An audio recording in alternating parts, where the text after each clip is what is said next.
Logic allows you to declare your independence. It strengthens your ability to evaluate arguments and theories on your own. Logic is about good thinking, about good reasoning. I'm the Amateur Logician, and presently you're viewing a page on my website, amateurlogician.com. If you go to the Trivium Logic section, and there you'll find this intro page, which includes links to 40 entries of the Amateur Logician tutorial on the Trivium Logic.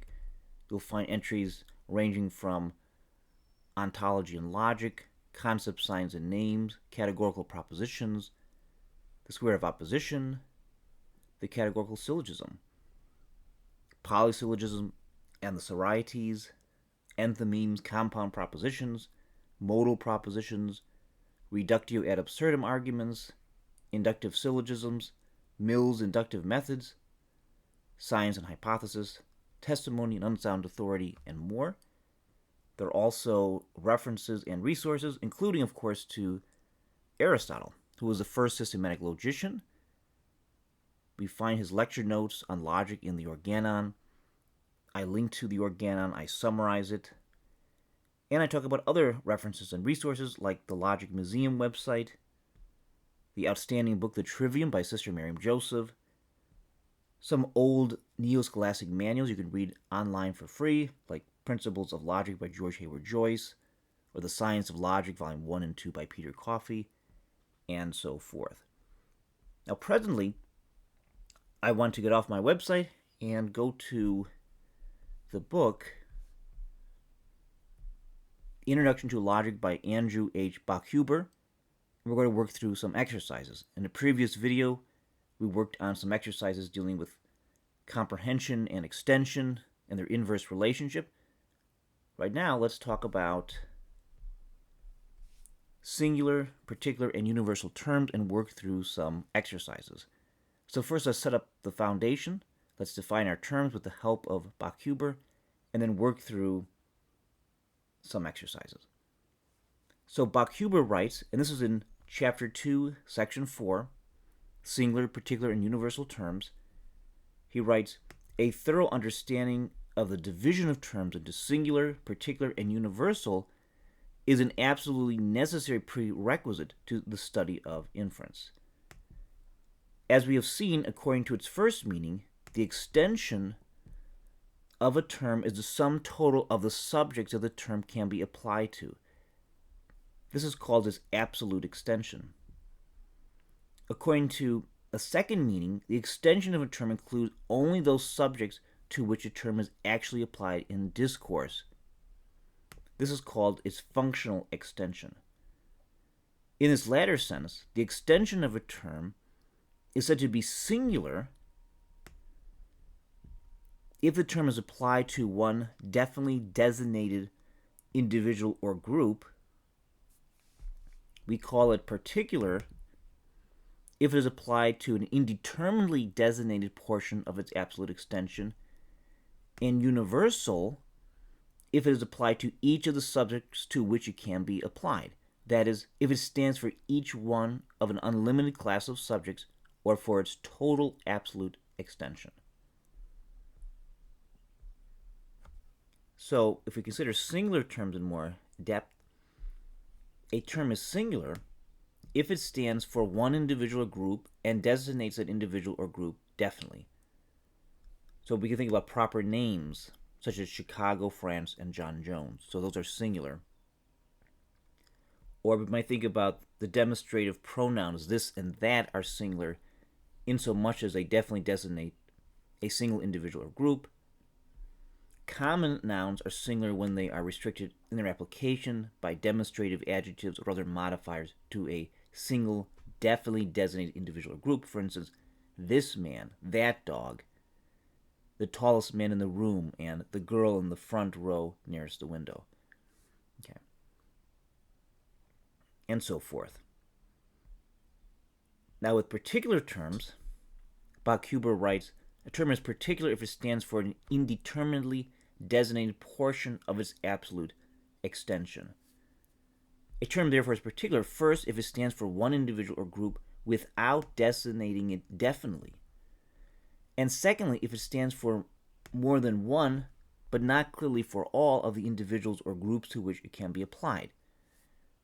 So he gives these examples: some man, some horses, 3 boys, several girls, a few apples, and most Americans are particular. And then we have universal terms. A term is universal if it stands for each of the subjects to which it can be applied. That is, if it stands for each one of an unlimited class of subjects. For instance, the terms every man, each man, men without exception, and whatever is heavier than water are universal. So with that in mind, let's work through some exercises. And we're going to indicate the quantity or extension of the following terms. That is, state whether they are singular, particular, or universal. So let's begin. And we're going to do at least a few of these. So number 1, we have all men are rational animals. So is that universal? Is it singular? Is it particular?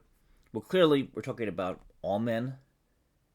We're referring to the entire extension, so we have something universal.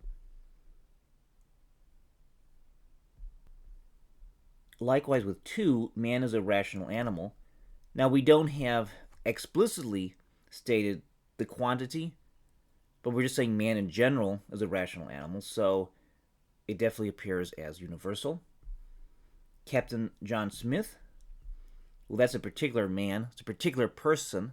We're designating a specific individual, so it's singular. Number 4, a man is running down the street. Now, it's not singular in the sense that we're not pointing out the particular man.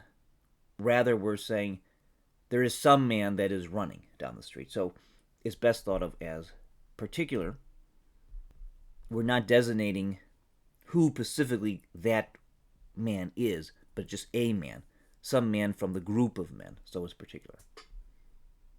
Number 5, whoever is in this room is welcome. Now here I think it's good to consider this universal. We're saying whoever. It's not specifying particular persons. It's being totally inclusive. It's being totally inclusive to whoever is in this room is welcome. So I think we better think of that as universal. 6, anything that's made of wood is combustible.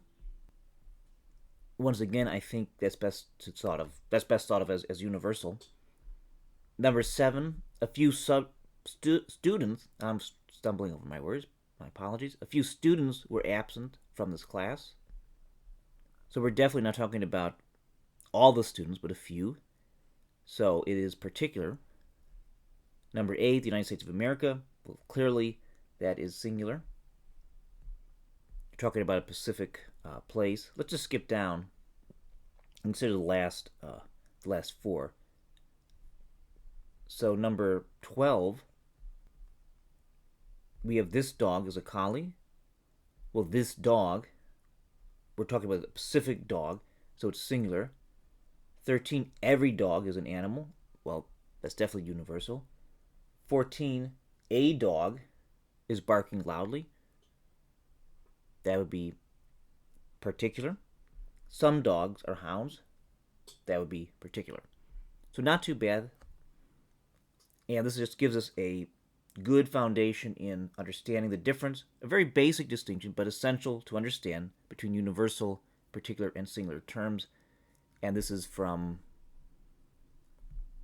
Introduction to Logic by Andrew Bachhuber. Now I am the amateur logician. I'm going to return back to my website.